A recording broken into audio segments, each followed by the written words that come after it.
We live in a world where the cracks in our vanity and the lapses in our respect for ancient boundaries invite a hunger that no human medicine can cure. For 18 years, before his name echoed through the halls of history, a young carpenter named Joshua moved through the shadows of the Levant. A silent storm breaking the chains of entities that thrived on human obsession. He was not merely a builder of wood, he was the sovereign of the threshold. The one who stood between the desperate soul and the predators that wore the masks of digital filters. Ancient laws and miraculous cures. These are the forbidden chronicles, the accounts of a young king who hunted the stalkers of the spirit. Proving that while the darkness may follow your gaze or crawl beneath your skin, it cannot withstand the gaze of the one who holds the keys to the eternal light. Listen well, for the stories you are about to hear are not merely ghosts of the past, but warnings of the present, where the young Joshua fought the wars that the scriptures chose to keep in the shadows. Part 1. The Warden of the Forbidden Ash and the Mechanical Possession. The 20th year of Joshua's life was marked by a heat that seemed to radiate not from the sun above, but from the very stones of the Galilean earth. It was a season of heavy silence, a time when the air felt thick with the unspoken prayers of a people waiting for a sign. Joshua, known to his neighbors as a quiet craftsman of Nazareth, spent his days shaping the raw timber of the hills. But his nights were often spent walking the desolate perimeters where the world of men bled into the world of shadows. On one such evening, the path led him toward the outskirts of the Decapolis, a region where the ruins of Greco-Roman ambition lay choked under thorns and the shifting sands. The destination was a derelict structure that had once served as a clinic for the weary, a house of healing that had long since surrendered its purpose to the rod of time. To any passing traveler, it was merely a skeletal remain of decaying cedar and crumbling limestone. A place where the wind whistled through the gaps in the wood like the rattle of a dying man. But as Joshua stood at the edge of the property, his divine sight pierced the veil of decay. He did not see just a ruin, he saw a fortress of legalistic despair. Clinging to the foundation like a thick, viscous sludge was the aura of the warden, a swirling mist of indigo and charcoal that thrummed with the energy of ancient, joyless duty. This entity, the warden, was the spiritual residue of a healer who had lived and died in a state of absolute, bitter rigidity, a man who had traded his compassion for the cold comfort of the rule. In death, this obsession had calcified into a predatory sentinel that existed only to enforce the prohibitions it had once used to govern the living. As the moon rose, casting long, jagged shadows across the dust, two travelers approached the clinic. They were young men fueled by the reckless arrogance of the living, believing that the past was a toothless ghost and that its warnings were merely the superstitions of the weak. Joshua watched from the shadows of an ancient olive grove, his heart heavy with the foresight of the conflict to come. One of the travelers, a youth named Aris, laughed as he stepped onto the porch, the rotting wood groaning beneath his sandals. He pointed to a tattered, weathered talisman pasted over the entrance, bearing the sharp, archaic character for prohibited. To Aris, this was a joke, a challenge to his newfound freedom. With a swift, mocking gesture, he tore the talisman from the wood, shredding the ancient paper and scattering the fragments into the wind. He did not see the secondary word hidden beneath the dust of decades, the word, smoking. In the clinic's prime, it had been a rule of hygiene. In its death, it had become a metaphysical law, a boundary that the warden used to measure the submission of any soul that entered its domain. Aris stepped inside the threshold, pulling a pouch of tobacco from his belt and lighting a small pipe. He exhaled a cloud of smoke into the stale air, a final act of defiance against the silence of the house. But the moment the first ember glowed, the atmosphere within the clinic curdled. The temperature dropped with a violent suddenness, the warmth of the summer night replaced by the airless chill of a tomb. The indigo mist began to coil around Aris's ankles, unseen but felt as a heavy, metallic weight. Joshua moved toward the porch, his footsteps making no sound upon the dust. His gaze locked on the spiritual dam that had just shattered. The violation of the rule had provided the warden with a legal doorway into the boy's spirit. The entity did not possess Aris with fire or rage, it possessed him with the cold, unyielding mechanics of the law. Within seconds, the laughter died in Aris's throat. His body jerked as if pulled by invisible wires, his spine snapping upright with a sound like a dry branch breaking.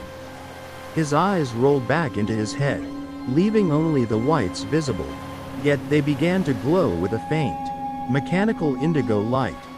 The possession was a terrifying display of spiritual geometry. Aris began to move not as a man, but as a marionette. He paced the rotting floorboards in a perfect, rigid square, his limbs clicking with every step.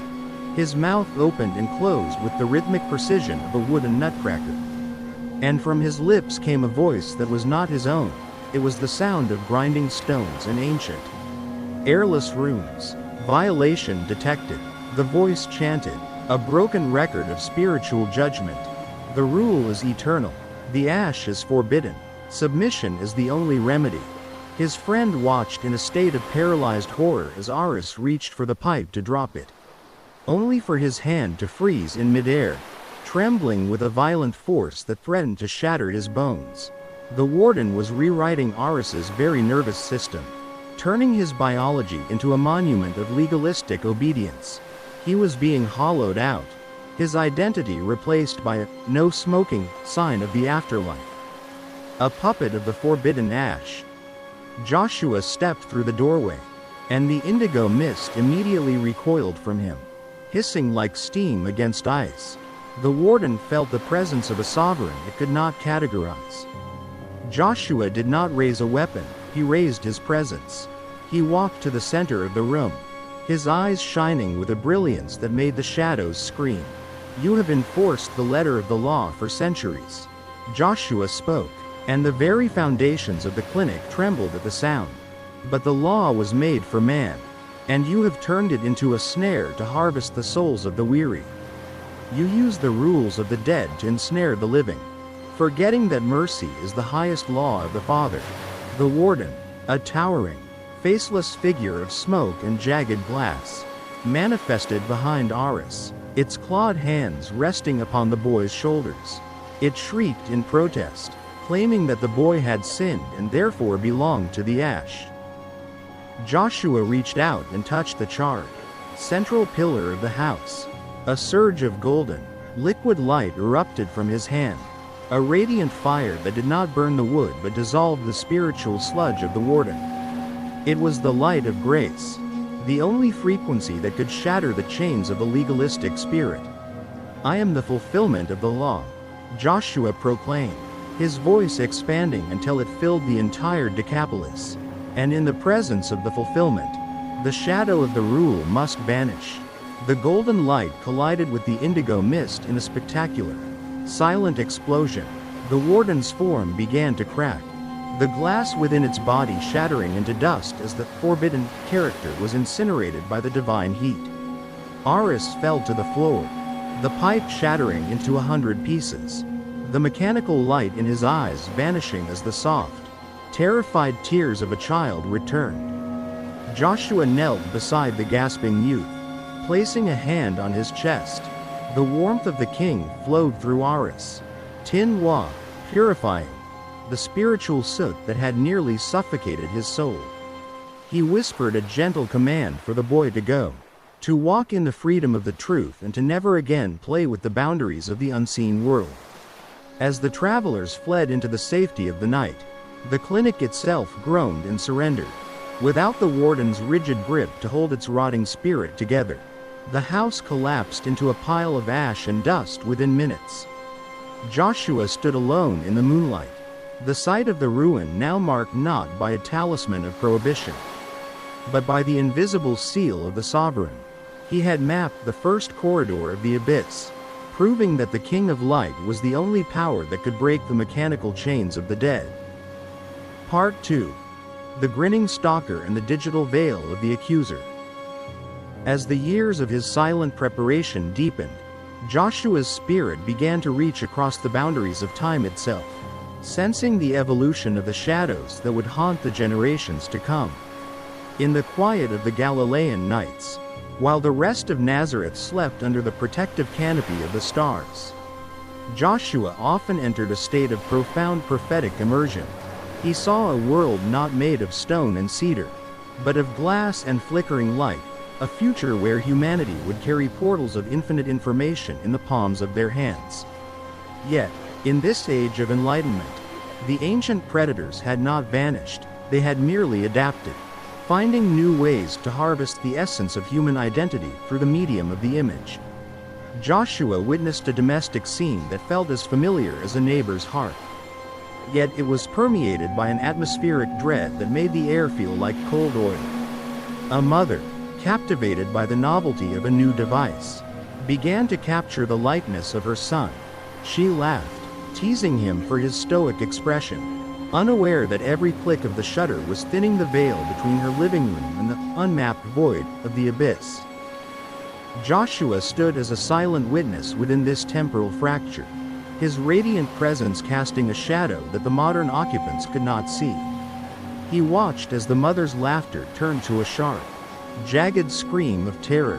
On the screen of the device, the son's face had become a canvas for the grinning stalker, an entity known in the ancient texts as the Shadim of mirth, a spirit that feeds on the distortion of the human countenance.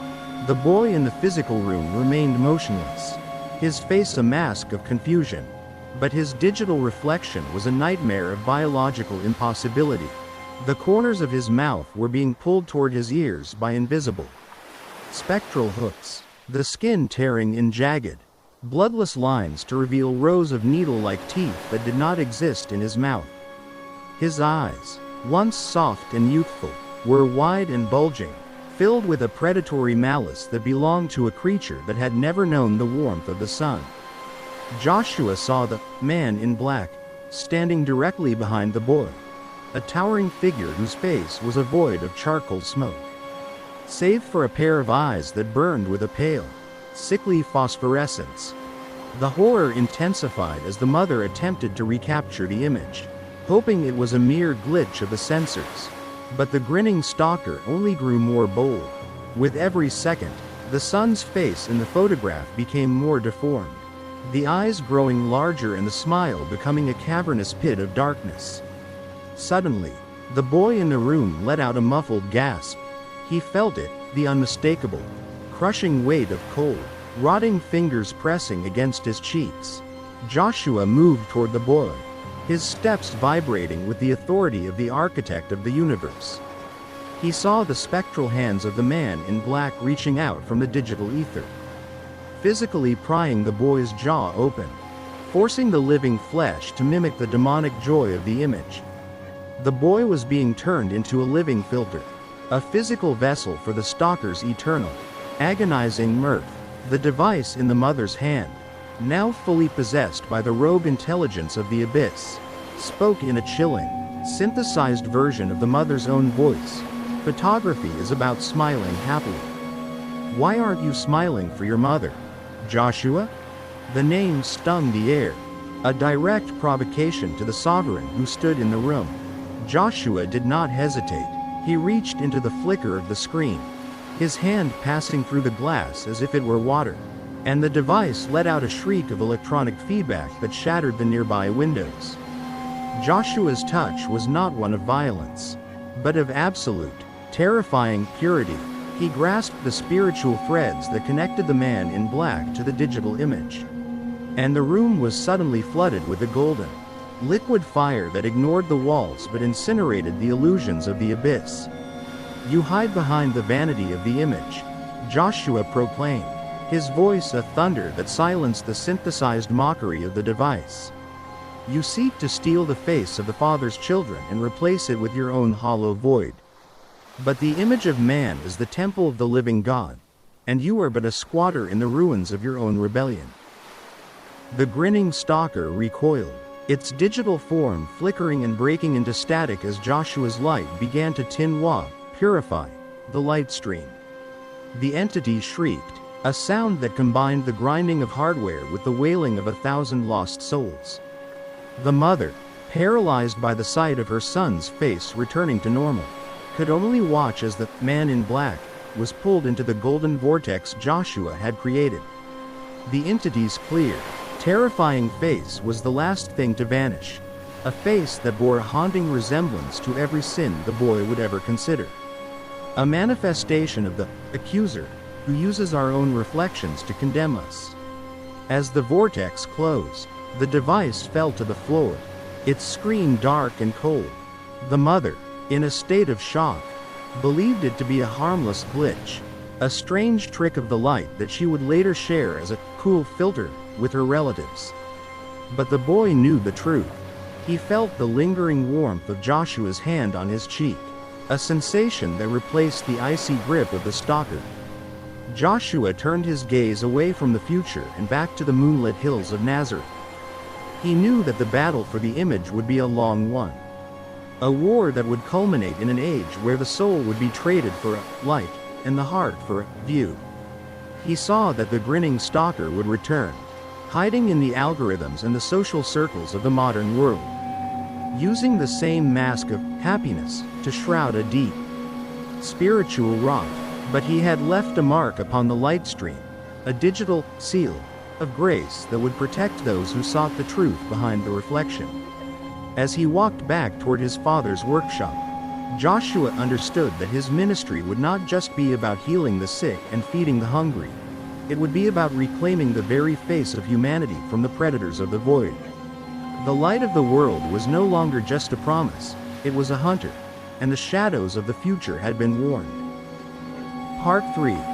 The Consumer of Essence and the Inverted Reaper of Samaria. In the final days before the transition from his secret labor to his public baptism, the spirit of Joshua became a tempest of divine discernment. He moved through the jagged hills of Samaria, a land caught between ancient faiths and lingering curses, where the very soil seemed to groan under the weight of unresolved history. It was here that Joshua encountered the dual nature of human suffering, the haunting of the past and the self-inflicted poison of the future. The first shadow manifested in a house built over an ancient site of betrayal. Joshua stood at the threshold and felt the inverted gravity of the soul. Inside, a young man sat paralyzed on the floor, his eyes fixed on the empty air as a wet, rhythmic muttering drifted up from the foundations. Turn it over. Turn it over. Turn it over. The sound was like the grinding of teeth against dirt. Joshua's sight pierced the stone, seeing the inverted reaper, the spirit of a man who had died in a state of absolute, unconfessed treason, buried face down by his enemies to ensure his soul could never look upon the heavens. This entity had become a vortex of spiritual disorientation, its head now severed from the logic of life, floating upside down in a perpetual snarl of agony. It demanded that the living join it in its contorted state, whispering into their ears until their sanity flipped, forcing them to see the world as a jagged, bottomless pit. Joshua did not flinch as the upside-down head drifted toward him, its mouth moving with a frantic, mechanical speed. He struck the ground with his staff, and a surge of golden light descended like a lightning bolt into the earth, reorienting the spiritual axis of the house. You cry for the world to turn over because you cannot face the height of the heavens. Joshua spoke, and the entity shrieked as its inverted existence was corrected by the sovereign weight of the truth. The reaper dissolved into white sparks, for in the presence of the one who would be lifted up to draw all men to himself, nothing could remain upside down. But a more insidious predator awaited Joshua in the bustling markets near the trade routes, where the stalkers of vanity had set a trap for the desperate. He observed a woman whose heart was a battlefield of self-loathing. She had found a miracle at a pharmacy that appeared like a shimmering mirage on a vacant lot, a golden bottle of pills promising to shed the weight of the flesh with zero side effects. Joshua watched as she consumed the poison, unaware that she was not buying health, but was inviting the consumer of essence to feast upon her life force. The entity was a parasitic shadow, a creature that thrived on the human desire to be seen and adored at any cost. As the woman's body began to thin, it was not the healthy shedding of weight, but a violent evaporation of her very spirit. Her husband, caught in the same snare of obsession, began to wither with a terrifying speed. Joshua followed them to their home and witnessed the final stage of the consumption. The husband sat on the edge of his bed, his skin sagging like wet cloth over bones that protruded like jagged stones. His face had become distorted and crooked, his cheeks hollowed into deep pits, and his fingers thinned into skeletal chopsticks. He was shoving handfuls of the golden pills into his mouth, his eyes bulging with a hunger that no earthly food could satisfy. Hissing in a voice that sounded like dry leaves, "Still not thin enough, still not thin enough." The room smelled of chemical sulfur and the cold, stagnant air of the grave. Joshua stepped into the chamber, and the consumer, hiding within the man's marrow, let out a hiss of pure, instinctual terror. The entity had been feeding so deeply that the man was now a mere bag of skin and bones. His biological clock ticking toward a hollow, silent end. Joshua did not offer a lecture or a medicine. He offered the bread of life. He placed his hand upon the man's hollow chest, and the golden light of the Father's love surged through the man's withered veins. Acting as a divine antidote to the chemical abyss, "You seek to be invisible to the world so that you may be seen," Joshua whispered, his voice carrying the warmth of 1,000 suns. "But I see the soul you have neglected for the sake of a reflection." The consumer entity was forcibly ejected, its smoky, parasitic form incinerating the moment it touched the radiant aura of the sovereign. The man collapsed, his breathing finally deep and rhythmic. As his body began the long process of restoration, Joshua then walked back to the site of the pharmacy, finding only a patch of scorched earth and waist-high thorns. The mirage had vanished, for it could not exist where the truth had been spoken.